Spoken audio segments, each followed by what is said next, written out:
Welcome to the Many Worlds Podcast. Listener discretion is advised. This anthology is a work of fiction. Any characters, events, and businesses have been fictionalized or completely fabricated. Any resemblance to actual persons, living or dead, or actual events is purely coincidental, or happened in an alternate dimension.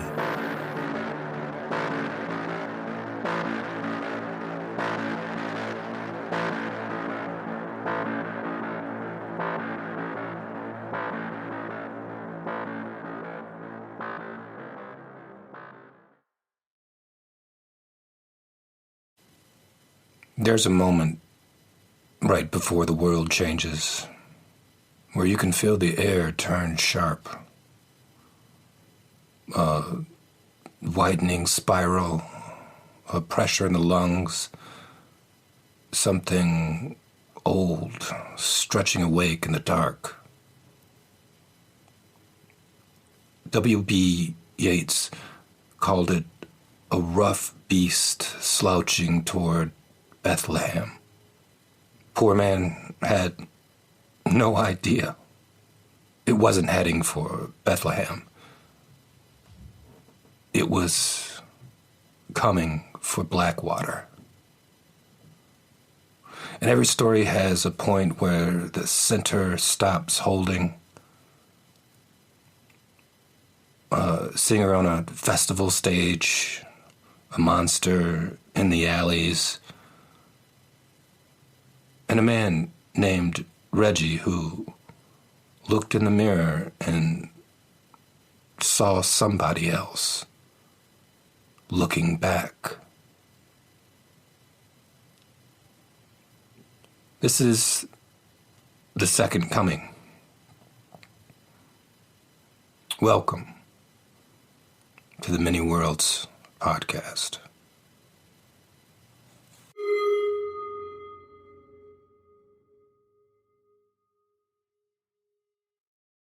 The Second Coming by William Butler Yeats. Turning and turning in the widening gyre, the falcon cannot hear the falconer. Things fall apart. The center cannot hold. Mere anarchy is loosened upon the world. The blood-dimmed tide is loosened and everywhere. The ceremony of innocence is drowned. The best lack all conviction, while the worst are full of passionate intensity.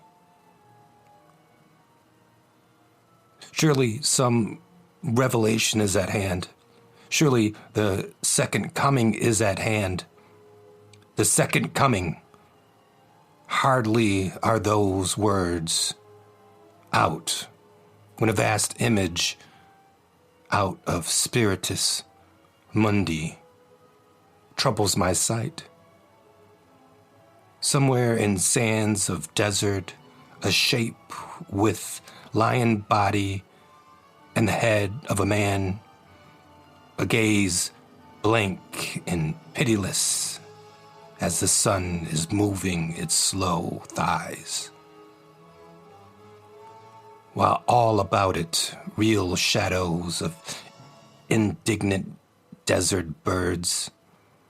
The darkness drops again, but now I know that 20 centuries of stony sleep were vexed to nightmare by a rocking cradle.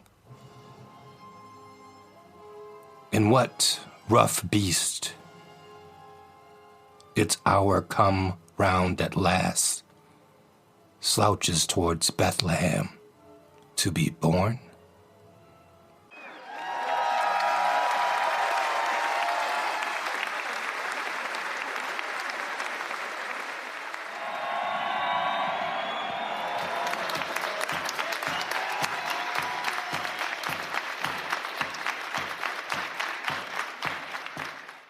Part 1. It's amazing to see someone at the height of their artistic power.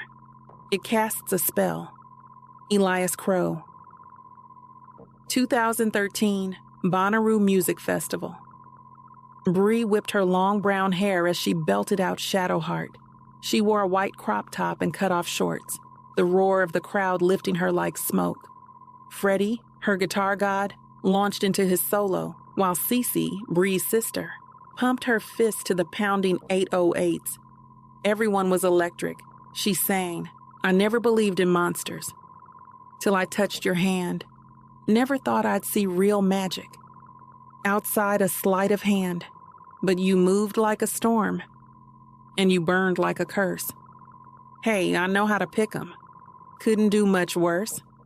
Fans held up signs that read, "I love you, Brianna." The ground thumped beneath her feet. Spotlights burned down on her as she floated high on the atmosphere. Thousands of voices sang along.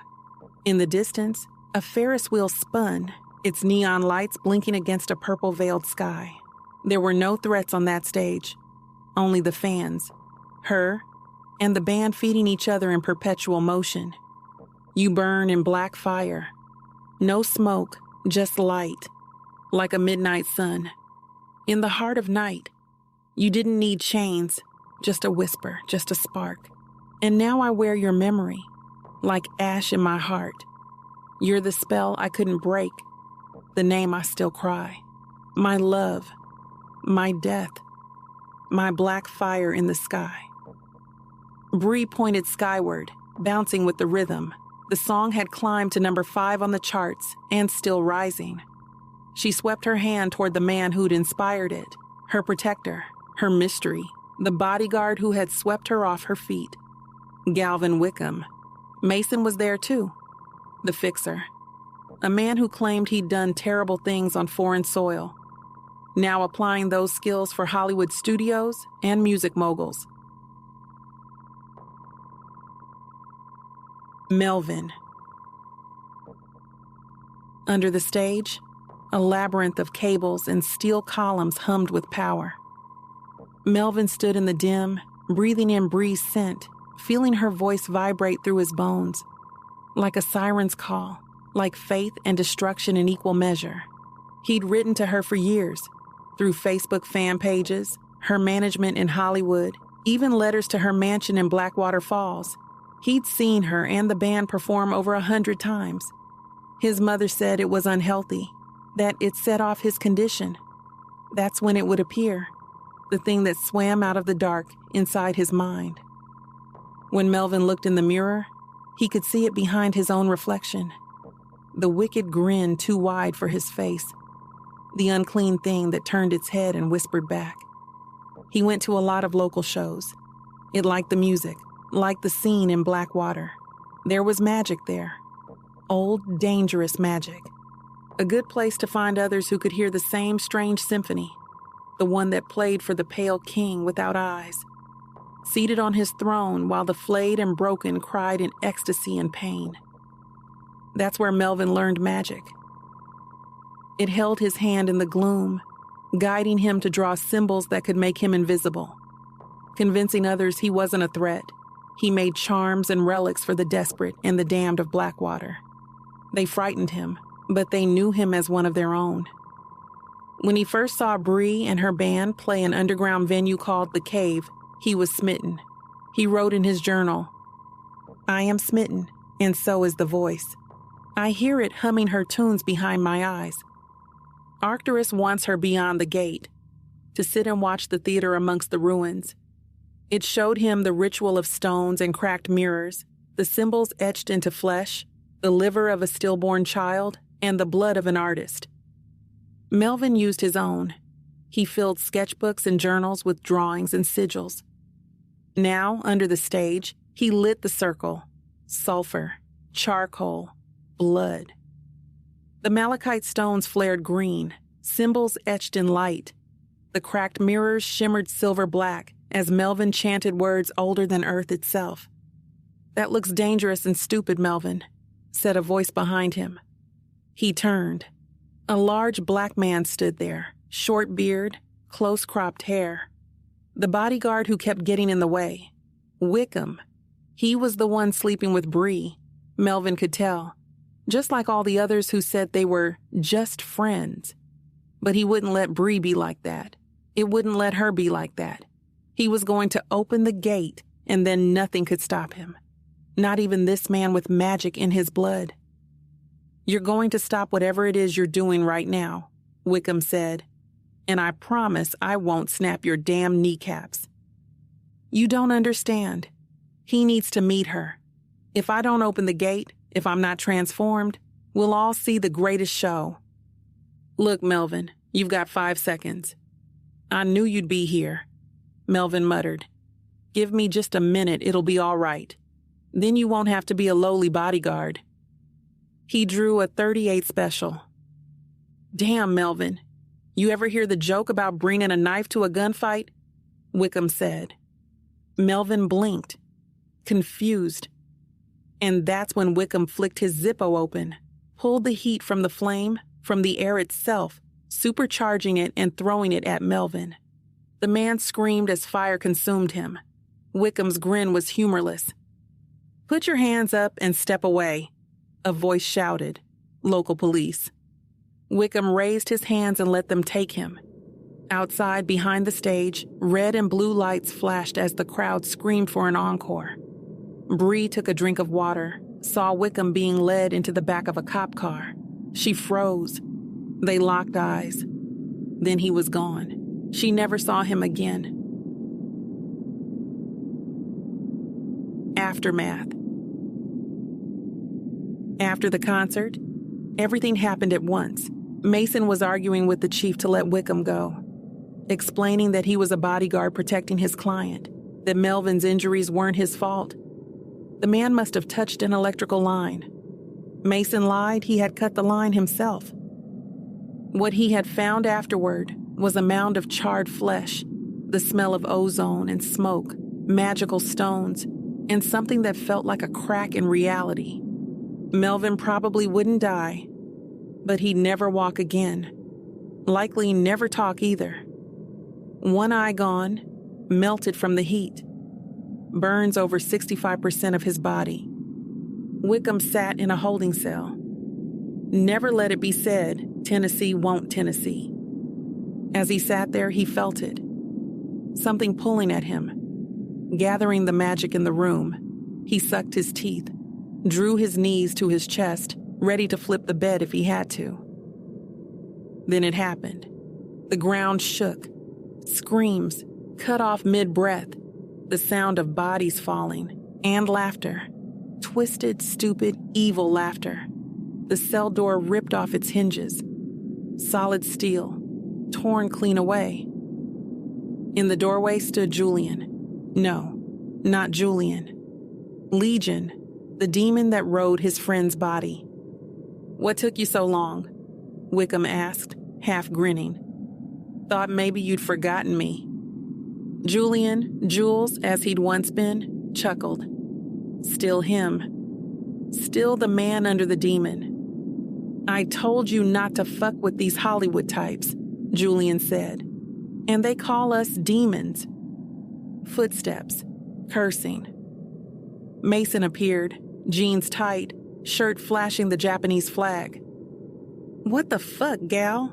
They were about to let you go." "Don't worry," Wickham said. "I'm gonna find out why I had to fry that guy. I need to tell Brie it's gonna be okay. It was strange. He was opening a door to something." He stepped toward the exit. "Stop," Julian said. Wickham froze mid-stride. The light faded from his eyes. "No, she let you right in here," Julian growled. "Fuck them." "What the fuck, Wickham?" Elias Crow. Mason stammered, running through all the names he knew for the guy. Was he brainwashed? It would make Gal the perfect weapon. Dread bubbled up from Mason's stomach. "Does he know?" Julian smirked. "Our golden boy? Never." His voice rumbled like the floor itself. Mason knew when to back off. He stepped away from the door. "Don't call us," Julian said. "We'll call you." Brie. Brie had questions. None got answered. Even threats to Mason went nowhere. Gal was a private contractor. Mason finally told her. Hell, Galvin Wickham isn't even his real name. You dodged several bullets, kid. The biggest and most destructive being him. Count yourself lucky. And stop screaming at me. The band didn't exactly break up. They just drifted apart. Passion stayed, but love and family shifted priorities. Late nights and shrooms turned into mornings, begging her son not to let the dog eat paper towels. Cutting pumpkins, playing Santa, Brie loved being a mom. Eventually, the shows dwindled to a few small venues a year. The music stayed popular, but time moved on. Then came the divorce. It broke her in ways she didn't know she could break. Vodka shots turned to blind rages when her boy wasn't home. Then the band called. They played one more show, and the old magic came back, raw and painful. Brie had never stopped writing, tinkering on guitar and piano. Building songs on her 8-track slowly, she started clawing her way back to herself. She didn't know who she was, but she wanted to find out. Gal once told her the world was hers, if she only had the strength to take it. Blackwater Falls, October 4th, 2025. Aftermath 2. Melvin was first taken to the hospital, then home to Blackwater Falls. Eventually, he was transferred to Meriwether Asylum, where he would remain for the rest of his life. For the first 5 years, he shuffled with a cane, barely able to speak. The thing in his head screamed anyway, refusing to understand that Melvin was broken. After 5 years, a stroke left him nearly immobile. Third-degree burns scarred 65% of his body. One eye was blind. His left leg shattered. They wheeled him from room to room. Sedated, without drugs, he raged, tore at his clothes, muttered about the itch. Reggie Wilder, an orderly, tall, black, short afro, khakis, blue polo, was pushing him one night when Melvin moved. Melvin could tell Reggie was like him, someone who had the potential to hold the power. The magic was rich with Reggie. The thing inside Melvin woke up and laid in wait. Without warning, Melvin grabbed him with unnatural strength, his body jerking like a puppet. Reggie froze as something cold slid up his spine, then nothing. Melvin died there in the hall with the cracked tile and a woman talking to the brick wall. They called a code, performed CPR for 12 minutes, then pronounced him dead. His body was taken to the morgue. Victor, the on-call medical examiner, was a balding man with red hair and thick glasses. Serious, methodical. He assumed heart attack or embolism he'd know after the autopsy. When Victor made his first incision, cracking open Melvin's chest, Melvin's corpse moved. One blind eye opened. Something stared out through it. Something not human. The corpse grabbed Victor by the throat. Something black and wet spilled out of Melvin. Something full of thought. Victor's mind filled with alien images. A man wreathed in fire, a girl whose voice was thunder, a fallen angel, an actress begging to join his court. The Marquee Theater. When Victor came to, he was slumped in the cracked velvet seat of the marquee. Kiss, kiss, bang, bang, flickering in front of him. Popcorn oil, mildew, and the sweet-sour smell of soda syrup hung in the air. He tried to shake the foreign thoughts, gnawing at the back of his skull, but they clung. Fine, silvery webs that vibrated when he breathed. Then he saw Reggie, tall, dark, impossible. Their eyes locked. Something burned behind Reggie's pupils, an infection that pulsed the same rhythm as the one now alive in Victor's veins. Reggie smiled, a small, wrong thing. Victor nodded. Both men lifted their phones. Tiny blue lights glowed like votive candles. A cheap beat-making app began to cough out fractured percussion. Digital static, half notes, feedback. The Bluetooth speakers distorted, spreading the sound like rot beneath wallpaper. They started to chant. It wasn't a language meant for lungs. Every syllable dragged grit across their teeth. Every vowel scraped the ceiling. People turned in their seats, laughing nervously.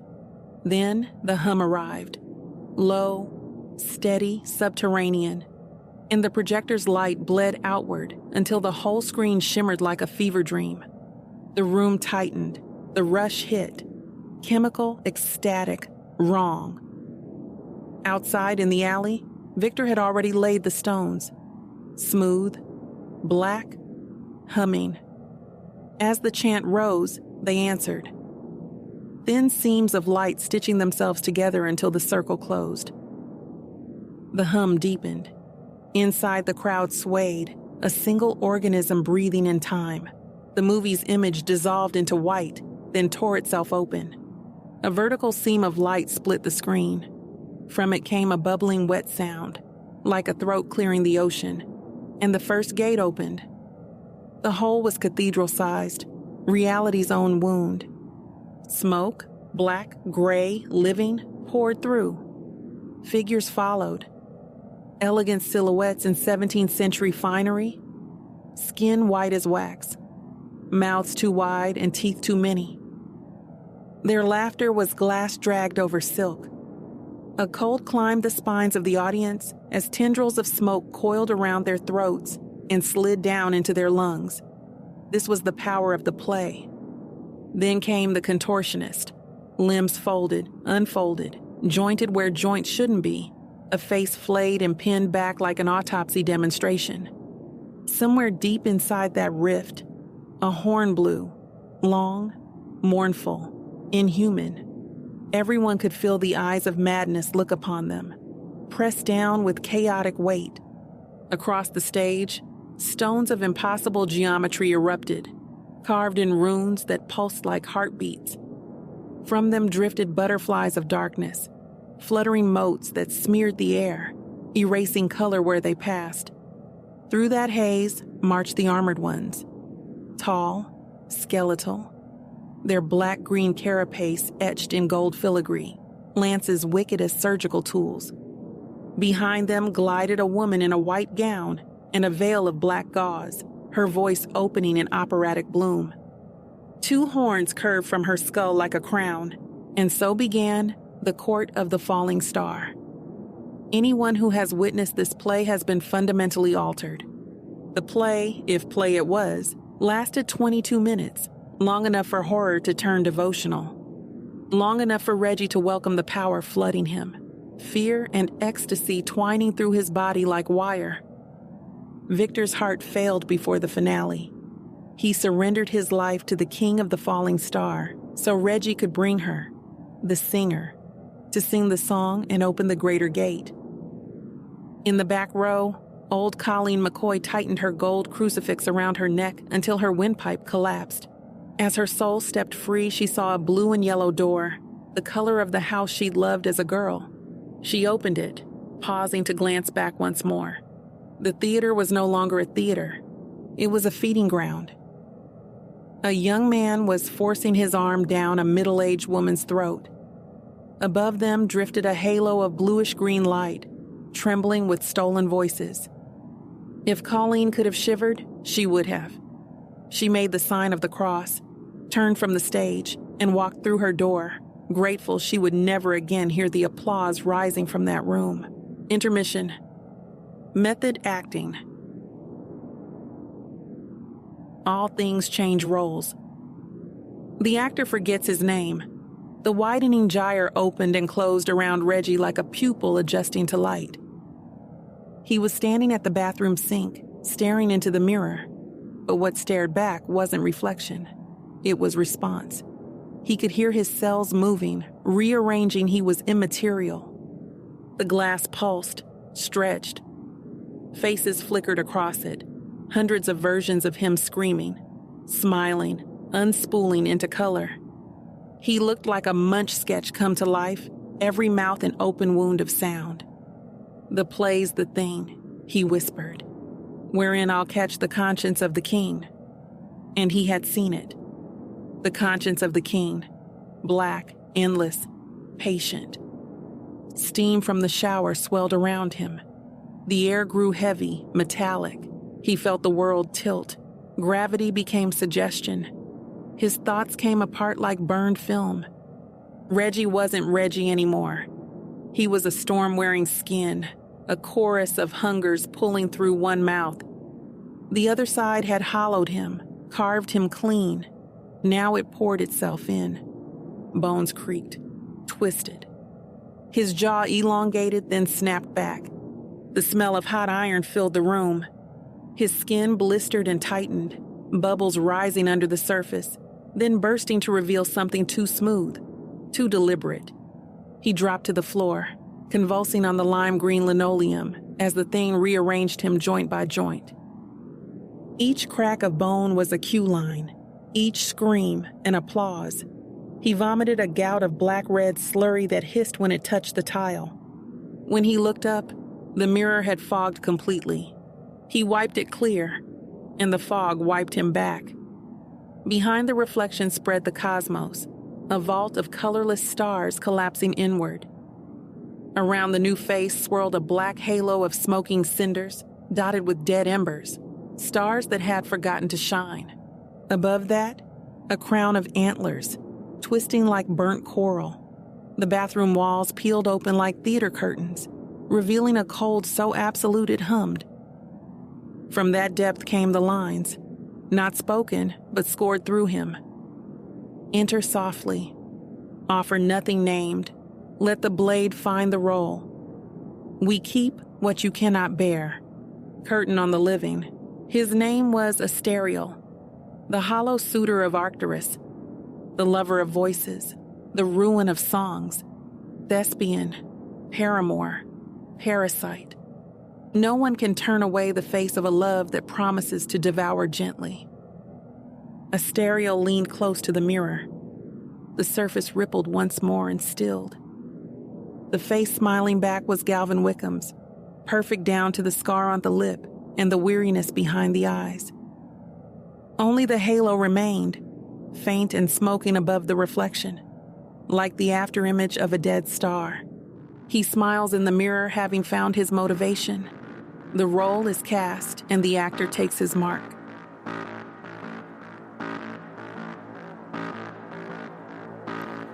Tune in next time for part 2 of The Second Coming, where Elias steps on stage and he won't be too pleased about being impersonated. Don't forget to check out the website or send in questions or ask for some really bad advice. The website can be found at themanyworldspodcast.com. And, as always, don't look behind you.